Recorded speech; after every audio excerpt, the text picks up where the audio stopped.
अस्सलाम वालेकुम नाजरीन, प्रोग्राम आपकी बात के साथ मैं हूं एहसन शहजाद। नाजरीन, कुछ दिन पहले एक वाक़या पेश आया कोट लखपत में। बिशारत नामी एक लड़का था, उसकी बीवी थी और तशद्दुद का निशाना बनाया गया। उसके बाद ज़्यादती का निशाना बनाया गया, गरीब लड़की के साथ ज़्यादती का निशाना बनाया गया। कौन थे वो लोग? नून लीग के MPA थे, सीनियर रहनुमा थे, जो हमारे हुक्मरान होते उन्होंने निशाना बनाया।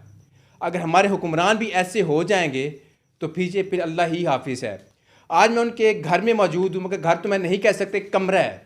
मेरे कैमरामैन साथ अगर दिखाए, ये इनके बर्तन पड़े हुए हैं, साथ ये दिखाएं, ये बर्तन पड़े हुए हैं और ये नीचे इनके चूल्हा पड़ा हुआ है। और इस कमरे में दोनों मियाँ बीवी रहते हैं। 2 चारपाई पड़ी हुई इनके पास, सामने वाशरूम है और 3 बच्चे हैं इनके। कमाने वाला कोई नहीं है, सिर्फ एक हस्बैंड है इनका, इसके अलावा इनके साथ कोई नहीं दे रहा। ये FIR आप देख सकते हैं, मेरे हाथ में FIR है, थाना कोट लखपत की FIR है। जब बिशारत अपनी बीवी की FIR करवाने गया थाना कोट लखपत में, तो पुलिस वालों ने इनकी मर्ज़ी की FIR नहीं काटी। बिशारत का ये भी कहना था कि मैंने अपने जो साथ जिसके शक था मेरे किसी के ऊपर, या किसी ने किया है MPA के ऊपर, किसी और के ऊपर, तो उन्होंने कहा जी नाम लिखें। उन्होंने नाम नहीं लिखा। मेरे साथ बिशारत मौजूद है, उनकी बीवी भी मौजूद है मेरे साथ। इनसे बात करते हैं। बिशारत भाई, आखिर आपकी किसी से साथ दुश्मनी थी? क्या सीन था? आपकी बीवी को तशद्दुद किया गया, उसके बाद उसके ऊपर ज़्यादती का निशाना बनाया गया, इंसाफ आपको नहीं मिल रहा, FIR आपने कटवा ली है, आखिर ये मामला है क्या? सर, किसी के साथ हमारी कोई दुश्मनी नहीं। मैं तो गरीब आदमी हूँ। सुबह मैं अपनी बच्चों का पेट पालने के लिए मेहनत मजदूरी करने के लिए चला जाता हूँ। शाम को मैं घर वापस आ जाता हूँ। हमारे मोहल्ले में थे, हम बाबर चौक के हम रहायशी थे, कच्चा जेल रोड के, UC 229 के। सर, वहाँ से ये मेरी वाइफ अपनी वालदा के घर में आती जाती थी। रास्ते में एक आसिया नाम की खातून थी, वो इन्हें अक्सर काम का कहती थी। फिर एक दिन उन्होंने हमारे घर में एक इकराम नाम का लड़का भेजा, इकराम अली। उसको वो कहता था मैं आंटी आसिया का भतीजा हूँ, मुझे आसिया आंटिया ने भेजा है, तो आपको वो बुला रही हैं। आप उसको जानते थे? मैं तो उसको नहीं जानता, लेकिन वो रहती तो हमारे मोहल्ले में थी। एक दो दफ़ा मैंने उसे देखा भी था, लेकिन मुझे ऐसा कोई ख्याल नहीं था, कोई मेरे जहन में नहीं था कि ये औरत जो है मेरी वाइफ से मिलती है या इनको काम का कहती है। इस चीज़ का मुझे नहीं पता। यानी कि उनका भी हाथ है उनका। जी जी बिल्कुल, वही वो औरत है जो इसको काम के बहाने अपने घर बुलवाया। इकराम जो था वो इसको पैगाम लेकर इस आसिया आंटी का पैगाम लेकर आया कि आपको आंटी आसिया बुला रही है। इन्होंने उनसे पूछा कि वो खुद क्यों नहीं आई। उसने जवाब दिया कि उन सीढ़ियों से वो गिरी हैं, उनके पाँव में मोच आई है, वो अब नहीं आ सकती, वो चल फिर नहीं सकती। तो लिहाजा आप उनकी आके बात सुन लें, तो वो आपको बुला रही हैं। ये जो हैं, बाद में उनकी बात सुनने के लिए साथ बच्चों मेरे ये 3 बच्चे हैं, साथ वाली को अपने बच्चों के पास बिठा के बच्चों को छोड़कर उनकी बात सुनने के लिए वहाँ पर चली गई आसिया आंटिया के घर पे। तो वहाँ पर जब जाती हैं, देखती हैं वहाँ पर जो वो आसिया नामी खातून होती है आंटी, वो नहीं होती, वो मौजूद नहीं होती। वहाँ पे कोई और लोग मौजूद होते हैं? वहाँ पर जो लड़का इकराम यानी कि प्लानिंग की गई थी ये? जी जी, ये सारा काम सर प्लानिंग के तहत ही हुआ है। वहाँ पर जो एक इकराम नाम का लड़का था, जो खुद को आंटी आसिया का भतीजा है, ये नून लीग के जवेद इकबाल भट्टी साहब हैं, UC 229 में। ये कौन है जवेद इकबाल भट्टी? ये यहाँ के MP हैं। यहाँ के MP इस एरिया के, कोट लखपत के? जी जी। तो सर इनका भतीजा है ये इकराम अली। तो अच्छा, MP साहब का भतीजा है इकराम अली? जी जी, इकराम अली, ये इनका भतीजा है। सर, वहाँ पे ये इनको लेकर गए, वहाँ पर इनको कोल्ड ड्रिंक पिलाई गई, बोतल थी वहाँ पे, उन्होंने कुछ नशा वगैरह कुछ चीज़ में थी वहाँ पे उसमें। ये उससे पीकर 5 मिनट बाद ये बेहोश हो गई। फिर इसको जब होश आया, उन दरिंदों ने इसके साथ बड़ा जुल्म किया।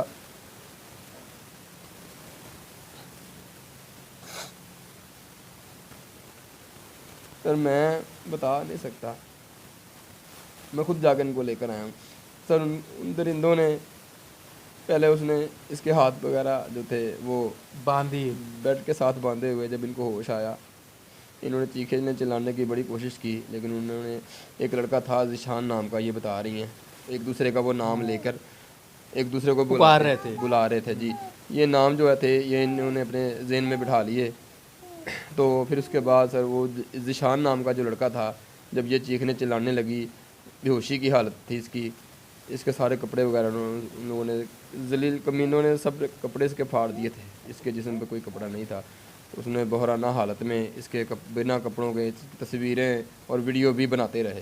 बिशारत भाई, जब ये सारा वाक़या हुआ, आप फिर एमपी साहब के पास गए नहीं कि आपके भतीजे इकराम ने ये काम किया है?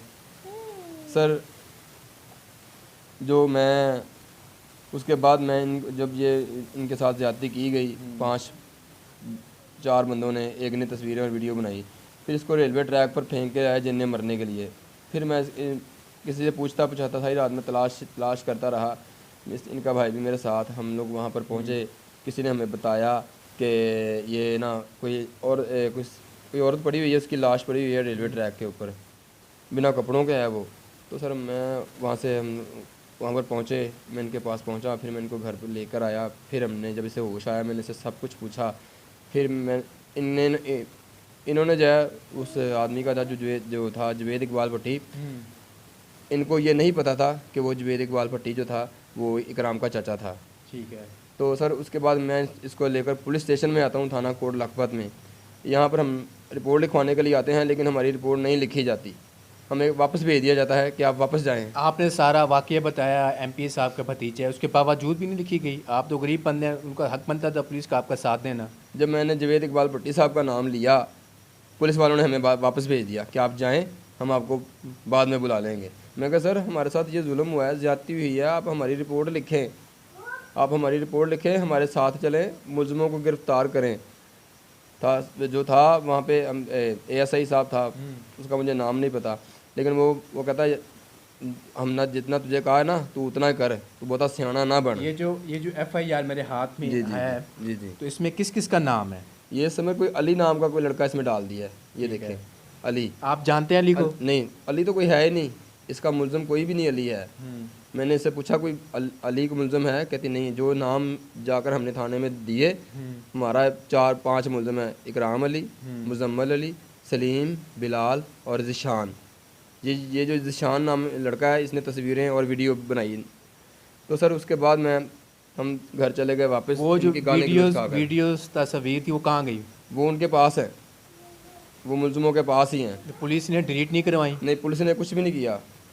उसके बाद सर 3 दिन बाद फिर हमें फ़ोन करके थाने बुलाया गया कि हमने आपकी रिपोर्ट लिख ली है, आप थाने में आएँ तो हम आपके साथ चलते हैं, आपके मुलज़िमों को पकड़ते हैं। सर हम थाने आए, थाने हमारे साथ गए हैं पुलिस वाले, जाकर वहाँ से एक मुलज़िम था इकराम, उसको जाके पकड़ के गाड़ी में लेकर आए, थाने में लेकर आए। हमें ज़मीन पे बिठाया गया थाना कोट लखपत में। उस मुलज़िम को है कुर्सी के ऊपर बिठाया गया, उसको बोतल ला के दी कि ये लोग पता होने के बावजूद भी? बिल्कुल सब पता चल गया। नाज़रीन, ये देख लें कि दरिंदगी की इंतहा है।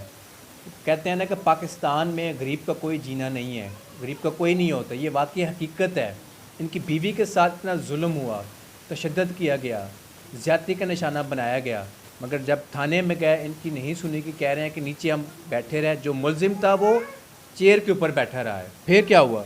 फिर सर उसके बाद ये जवेद इकबाल भट्टिया नून लीग का ये थाने में आया। मैं इससे पहले जानता था ये यहाँ का MPA था, लेकिन मुझे ये नहीं पता था कि ये जालिम लोग हमारे साथ ऐसा जुल्म कर सकते हैं। ये तो इज़्ज़तों के रखवाले बनने की बजाय इज़्ज़तों के लुटेरे बने, इज़्ज़तों के लुटेरे। फिर सर इन्होंने 20,000 रुपया निकाल कर मेरी आंखों के सामने, नहीं सर मुझे नहीं दिया, 20,000 रुपया निकाल कर SHO साहब को दिया। SHO साहब को दिया? सर, आपके सामने? मेरे सामने सर। ये हकीकत है सर, ये हकीकत है। आप मेरे साथ चल के पूछ सकते हैं। अब वो SHO जो है, जो उसका मेरा पता नहीं वो यहाँ पर है या नहीं है, इसकी मुझे ये नहीं पता, लेकिन वो था गुज्जर, उसे कहते थे, मुझे उसका नाम नहीं याद। 4 माह पहले हो गई ये वाक़या। फिर सर उसके बाद 20,000 रुपया निकाल के मेरी आंखों के सामने जवेद इकबाल भट्टी ने उनको दिया। मैं वहाँ पर चीखता रहा, चिल्लाता रहा, शोर मचाता रहा कि सर आप हमारी इज़्ज़त का सौदा कर रहे हैं, आप हमारी इज़्ज़त का सौदा कर रहे हैं, हम हमारे ऊपर जुल्म कर रहे हैं, ज़्यादती कर रहे हैं, हमारे मुस्लिम को क्यों छोड़ रहे हैं आप लोग। उसने कहा कि अगर आपने चुप करके ना बैठे तो आप पर FIR काट के आपको जेल के आपके ऊपर, यानी कि आप मुलजिम वो हैं, आपको मुलजिम बना रहे थे? मुझे मुलजिम ना डराया जा रहा था, धमकाया जा रहा था, चुप करके बैठ जाओ, जैसे हम कहते हैं वैसे ही करो। हमसे कोरे कागज़ पे साइन अंगूठे करवाए ज़बरदस्ती। मेरी 3 बच्चियाँ, ये मेरी एक बच्ची, ये बच्ची, ये मेरी दोनों बच्चियों को जवेद इकबाल भट्टी के डेरे पर इन्होंने बिठा लिया, पहले पर आप जाएं, साइन अंगूठे करके आएंगे, फिर आपको आपकी बच्चियाँ वापस मिलेंगी। ये जुल्म किया हमारे साथ, हमसे कोरे कागज़ पे अंगूठे लगवाए ठीक है, गए। ये देख सकते हैं कि कहानी सुनी है आपने। बिशारत भाई बहुत रो रहे हैं, बहुत दुखी हैं। बाजी से बात करते हैं। बाजी, आप क्या कहेंगी, गवर्नमेंट को क्या कहेंगी? और हमारा जो वज़ीर आज़म है शहबाज शरीफ, वो तो बड़े बड़े दावे करते हैं कि हम गरीबों के इंसाफ दिलवाते हैं। तो पहले भी बड़े इंसाफ दिलवाए, अब भी दिलवाते हैं। क्या आप समझते हैं कि आपको इंसाफ मिलेगा इनकी गवर्नमेंट में? सर मुझे मुश्किल लगता है, मुझे नहीं लगता कि ये लोग मुझे से इंसाफ दिलवाएंगे। बस मेरी इनसे वज़ीर आला से, वज़ीर आलम से, आईजी पंजाब से, सबसे मेरी यही फील है कि मुझे इंसाफ दिलवाया जाए। मैं भी उनकी बेटी की जैसी हूँ, उनकी बहन की जैसी हूँ। अगर उनकी किसी बेटी के साथ ऐसा हो ना, तो ऐसा इंसाफ जल्दी उन्हें मिल जाए, क्योंकि वो सर अमीर है, हम गरीब हैं सर, हमारे पास देने के लिए कुछ भी नहीं है। हम थाने में जाते हैं, हमें पुलिस कहती है हमें 3,000 रुपया दो, हमारी गाड़ी में पेट्रोल डलवाओ, हमारी गाड़ी में पेट्रोल गवर्नमेंट। ये पुलिस वाले कहते हैं? हाँ जी, कहते हैं हमारे गाड़ी में पेट्रोल नहीं है, आप हमें रिश्का करवा के दो, फिर हम आपके मुजरिम जो है उन्हें हम अरेस्ट करने जाएंगे। मैं कहा मैडम एक बात बताएं, आप रिश्का भी हम आपको करवा के दें, पेट्रोल भी हम आपको डलवा के दें गाड़ी में, अगर आपकी गाड़ी ख़राब हो जाए वो भी हम सही करवाएं, तो आप ये तनख्वाहें किसके लिए ले रही हो, किस बात की तनख्वाहें? कहती ये हमें चीज़ का खुद ही नहीं पता, अगर आपको कहती ज़रूरत आपको हमें नहीं है, अगर आपने अपने मुजरिम पकड़वाने ना तो आप हमें 3,000 रुपया दो, एक दो रिश्का हमें करवा के दो, हम रिश्के में चलेंगे आपके साथ, आपके मुजरिम पकड़ने से। अभी आप कहाँ कहाँ गए हैं अपनी अपील फरियाद लेके कि हमें इंसाफ मिले? परवेज़ राही साहब के पास गए हैं आप? सबके पास गए सर, कोई जगह नहीं हमने छोड़ी, सबका दरवाज़ा खड़का खड़का के हमने देख लिया, कहीं भी हमें इंसाफ की उम्मीद नहीं सर, नहीं मिली हमें, क्योंकि हम गरीब जो है सर, गरीबों को तो इंसाफ मिलता नहीं, इंसाफ मिलता है सर अमीरों को मिलता है। थाना गार्डन में सर हम लोग जाते हैं, हमारी तफ्तीश उधर हो रही है थाना गार्डन टाउन में, जनरल सेल अब बना क्या हुआ है। क्या है पुलिस ने कि आपको इंसाफ दिया जाएगा, मुलजमान को पकड़ा जाए? मुलजमान पकड़े हैं कि नहीं पकड़े अभी सर तक? कुछ भी नहीं पकड़ा, हमें थाने में बुलाया जाता है, हमें थाने में बुलाया जाता है तफ्तीश के बहाने थाना गार्डन। वहाँ पे इरम शहबाज है, सब इंस्पेक्टर है वहाँ पे, मेरी आंखों के सामने मेरी वाइफ के थप्पड़ मारे। ये इंसाफ किया हमारे साथ, मेरी वाइफ को थप्पड़ मारे, मुझे अमीन ऐसा ही वहाँ पे मेरे सर पे गन रख दी, कहता जो तुझे कह रहे हैं तू वो कर, अगर तूने ये ना किया तुझे मेरे पास ये बंद फाइलें पड़ी हैं, FIR बना दूंगा। ये बंद फाइलें पड़ी हैं, इनका कोई मुलज़म अभी तक नहीं मिला हमें, ऐसा ना हो आप ये फाइलें जो है ये केस है वो आपके ऊपर डालकर आपको अंदर डाल दिया जाए। ये इंसाफ हो रहा थाने में हमारे ऊपर। ठीक है और ऊपर से नाज़रीन, मैडम कहती ये हैं- आपने बशारत की और बशारत की बीवी की आपने बात सुनी, बड़े मायूस नज़र आ रहे हैं। हमारे जो साबिक वज़ीर आज़म थे इमरान खान ने यही दावा किया था कि गरीब के लिए कुछ ना कुछ करना चाहिए, उनकी बात बिल्कुल दुरुस्त थी। अगर आज गवर्नमेंट में इमरान खान होते, वज़ीर आज़म होते, शायद कि इनको इंसाफ मिल जाता। मगर मेरी फिर भी अपील है वज़ीर आज़म से, शहबाज शरीफ से, कि गरीबों को इंसाफ दिलाया जाए। परवेज़ राही से मैं अपील करता हूँ, स्पीकर पंजाब असम्बली से अपील करता हूँ कि इनकी फ़रियाद सुने। गरीब हैं, अब तक जो मुलजिम हैं जिसने तशद्दुद का निशाना बनाया, ज़्यादती का निशाना बनाया, वो बाहर हैं, उल्टा इनको धमकाया जा रहा है कि आप कुछ ना करें वरना आपके ऊपर ही FIR दी जाएगी। आखिरकार गरीबों को इंसाफ कब मिलेगा? मुझे दें अब तक के लिए इजाज़त। अल्लाह हाफ़िज़।